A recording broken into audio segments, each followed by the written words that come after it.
맡고 계신 김영구 이사장님을 모시고 흉터와 레이저 치료에 대해 알아보겠습니다.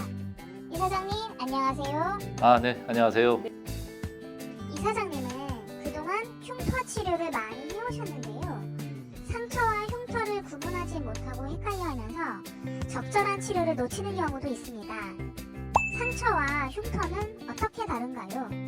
상처는 조직이 손상되면서 아직 아물지 않았을 때 상처의 상태이고, 손상이 회복됐을 때 회복된 과정 결과물의 하나가 흉터입니다. 상처가 났을 때 어떤 기전으로 흉터가 생기나요?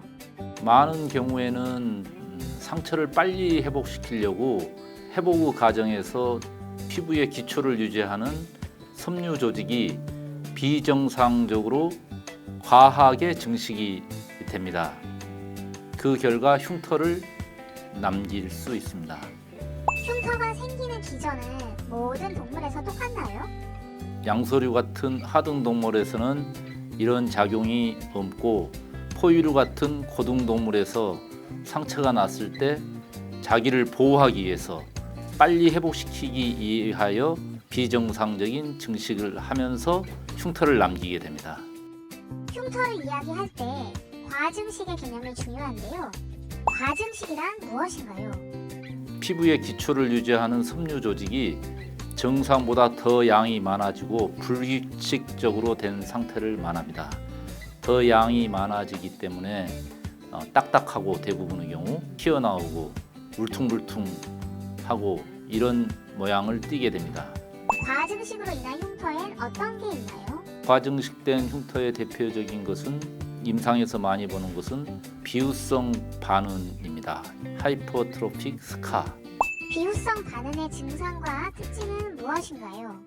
대개는 과증식의 결과 밀도가 높아져서 조직이 딱딱하게 만져지고, 아까도 이야기했듯이 울퉁불퉁하게, 그리고 어떨 때는 가려움증을 동반하기도 하고, 어떤 때는 멜라닌 색소도 과증식돼서 갈색으로 착색이 된 경우도 있고, 어떨 때는 혈관이 많이 몰려들면서 붉은 기운, 또 어떤 경우는 상처가 너무 빨리 회복되면서 혈관이 못 따라와서 하얗게 보이는 경우도 많습니다.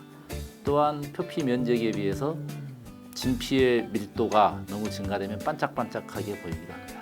화상 흉터는 비후성 반응과 어떻게 다른가요? 화상 흉터 경우는 조직의 파괴가 전면적으로 생기기 때문에 일반적인 수술 흉터와 달리 더 많은 급격한 파괴가 넓은 부위에 생기기 때문에 더 격렬한 반응을 일으키고 치료도 더 강하게 해야 됩니다. 비후성 반응도 섬유 조직이 과증식해서 생기나요? 과증식되면서 밀도가 증가되고 배열이 불규칙하게 됩니다.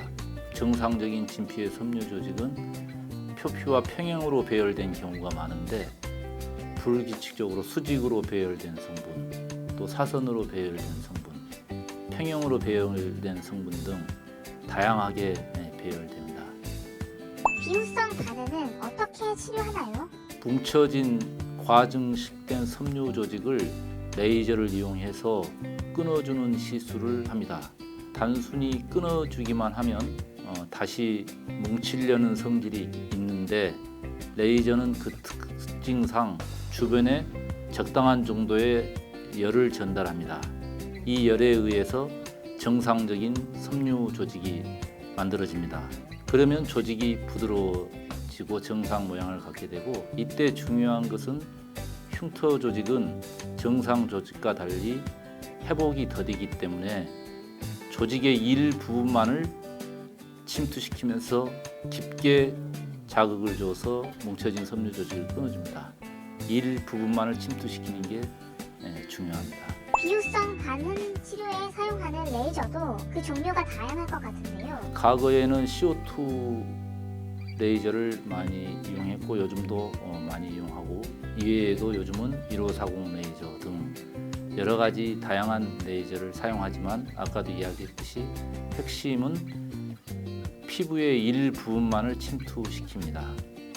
전면을 침투시키면 상처는 정상 조직보다 회복의 속도가 더디기 때문에 피부 궤양을 일으킬 수가 있습니다. 부작용으로.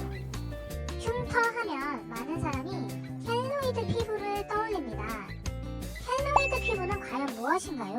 켈로이드는 역시 섬유 조직이 비정상적으로 과증식된 것은 비슷한데 좀 더 격렬하게 증식이 됩니다. 그래서 결정적인 차이는 비후성 반응인 경우는 치료가 되면 좋아진 상태에서 조각하듯이 더 좋게 할 수 있지만 켈로이드는 자칫 방심하면 좋아졌다가 다시 더 악화돼 버릴 수가 있습니다. 그래서 치료할 때 좀 더 섬세하게 해야 됩니다. 켈로이드는 어떻게 치료할 수 있나요? 비후성 반응은 수술을 했다면 그 수술 부위에 국한해서 생기는 게 비후성 반응인데 켈로이드는 자기의 원래의 병변보다 더 넓게 흉이 발생합니다. 예를 들면 가슴에 1mm 정도의 여드름이 있는데 나중에 흉을 남길 때는 1cm 정도의 흉을 남긴 이런 것이 켈로이드입니다. 요약하면 원래의 병변의 범위보다 훨씬 넓게 튀어나오면서 생기는 흉이 켈로이드입니다. 흉터는 모양에 따라 패이기도 합니다. 패인 흉터가 생기는 기전은 무엇인가요? 처음에는 증식이 되려고 하는데 임상에서 경험할 때 어떤 감염이 있을 때는 패인 흉을 많이 경험합니다. 예를 들면 여드름 흉터는 여드름균, 수두 흉터는 수두 바이러스, 천연두는 천연두 바이러스. 이와 같이 처음에는 증식을 하려고 하지만 어떤 균이 있거나 이럴 때는 임상에서 패인 흉을 많이 경험하고 또한 수술 후에 상처가 아물려고 할 때 갑자기 당겨서 벌려버리면 그때 패인 흉이 발생하는 것을 임상에서 많이 경험합니다. 일상에서 흉터 예방법은 무엇인가요? 가장 중요한 것은 과증식을 예방하는 건데 이럴 때 흉터를 아무는 여건을 잘 만들어 주는 겁니다.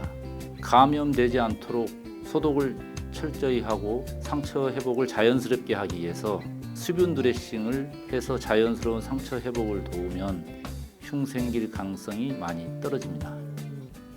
흉터 치료에 사용하는 비봉합 펀치술은 어떤 특장점이 있나요?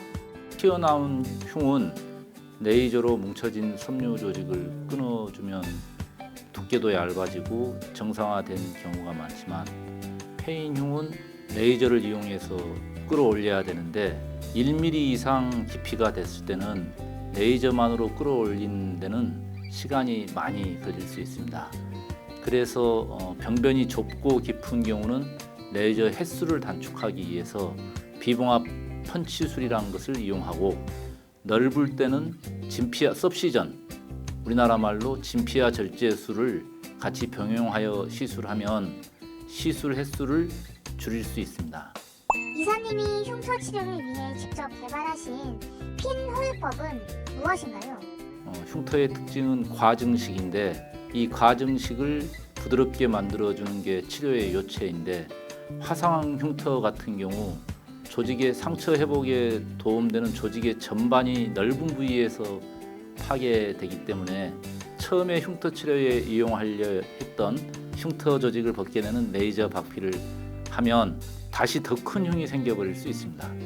그래서 조직의 일부분만을 침투시키고 바늘구멍만한 구멍을 내고 이 바늘구멍만한 구멍을 통해서 그 부위는 조직이 정상화되고 홀랑 뭉쳐진 섬유 조직이 정상화되고 그렇지만 바늘과 다른 것은 다시 주변으로 열을 전달해서 그 열 자극에 의해서 정상화된 섬유 조직이 만들어진다는 것입니다. 바늘은 단순히 끊어주기만 하기 때문에 다시 뭉쳐질 가능성이 높습니다.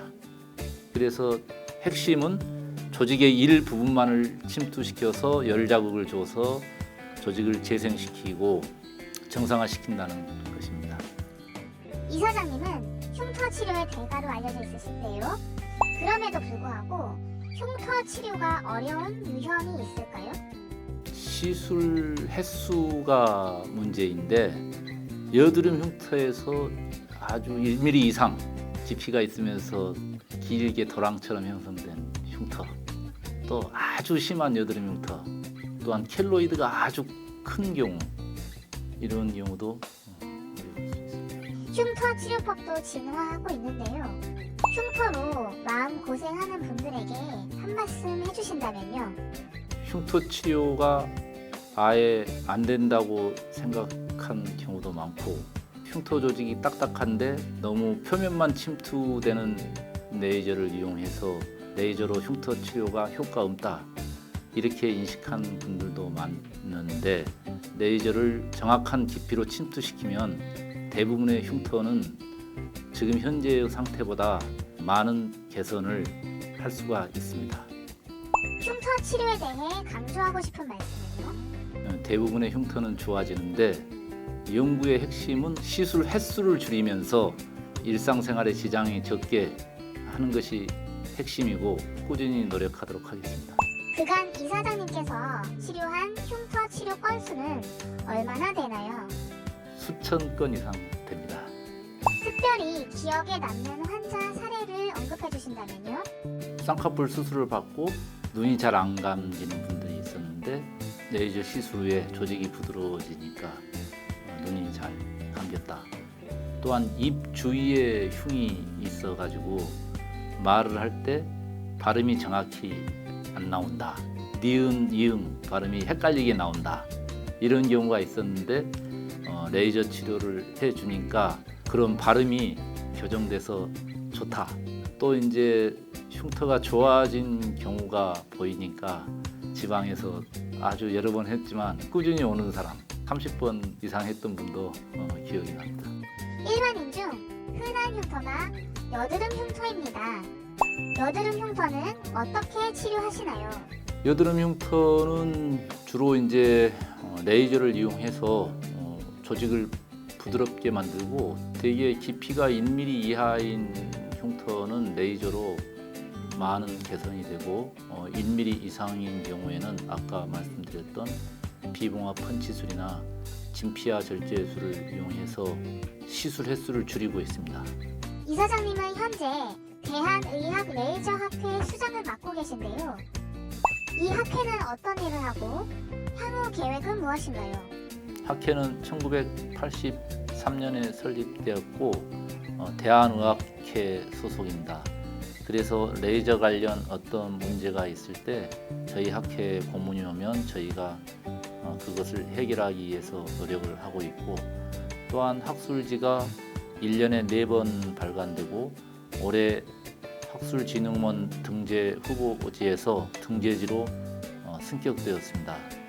그리고 중요한 역할 중에 하나는 우리나라 레이저 회사들이 세계적으로 발돋움하고 있는데 저희 학회와 협력하여 더욱 발전하도록 노력하고 있습니다. 작년에 코로나가 유행할 때 외국계 메이저 레이저 회사들이 주춤할 때 국내 레이저 회사들은 잘 극복하고 더 성장하였는데, 이런 성장에 저희 학회도 많은 기여를 했다고 생각합니다. 대한의학 레이저학회에서 흉터 치료에 대한 방법, 최신 술기도 연구하시나요? 대한의학 레이저학회가 특징이 레이저를 다루는 여러 과의 선생님들이 모여 있습니다. 정형외과, 안과, 성형외과, 피부과, 이비인후과, 외과 등 다양한 과에서 흉터가 생깁니다. 그래서 이번에 대한의학 레이저 학회에서 흉터 연구회를 설립해서 본격적으로 흉터에 대한 연구를 진행하려 합니다. 네, 앞으로 학회에서도 흉터 치료에 대한 새로운 방법에 대해 많은 연구 결과가 나오길 기대하겠습니다. 감사합니다. 오늘 말씀 감사합니다. 네, 감사합니다. 네.